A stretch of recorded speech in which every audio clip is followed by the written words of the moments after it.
The spicy, tangy dish called kimchi, a foundation of Korean food culture, is succumbing to climate change in its homeland. South Korean scientists, farmers, and manufacturers say they see a decline in the quality and quantity of its main ingredient, the napa cabbage. Kim Sigap has grown kimchi cabbage for more than half a century and has seen dramatic changes that he blames at least in part on climate change. I can feel that a climate crisis is approaching. There are many signs, but to give a representative example, take Maebong San Mountain in Taebaek County, which can be considered the origin of highland cabbage in our country. However, the cultivation area there has fallen by half because of soil diseases and viruses that thrive in high temperatures.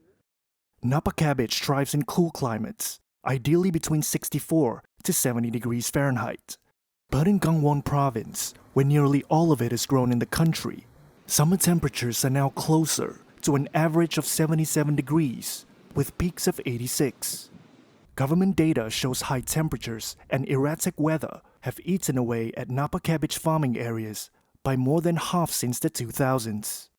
And the Rural Development Administration's climate change scenarios project this area will shrink to only around 100 acres in 25 years, with none in the highlands by 2090. Production costs have definitely increased due to climate-related difficulties. Since crops are often affected by various diseases and pests, we have to continuously apply substances that are somewhat effective against them. We need to keep spraying them. Researchers are taking action to push back on the impact by developing heat and disease-resistant varieties of napa cabbage. Plant pathologist Lee Young-gyu is at the National Institute of Crop Science. We are also looking into watering methods that could help lower temperatures and, as I mentioned earlier, expanding the use of biological control methods to combat the newly emerging half-wilt disease. Additionally, since highland areas are typically sloped, we are researching cultivation techniques that allow for stable farming on slopes. Given the rising temperatures, we are also working on developing cabbage varieties that can grow well, even in higher temperatures.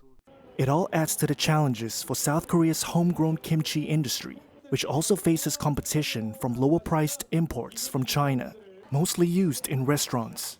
The kimchi that South Korea brings in from overseas rose from January to July this year, hitting some $98 million, up around 7% from last year, and surpassing the 2022 record.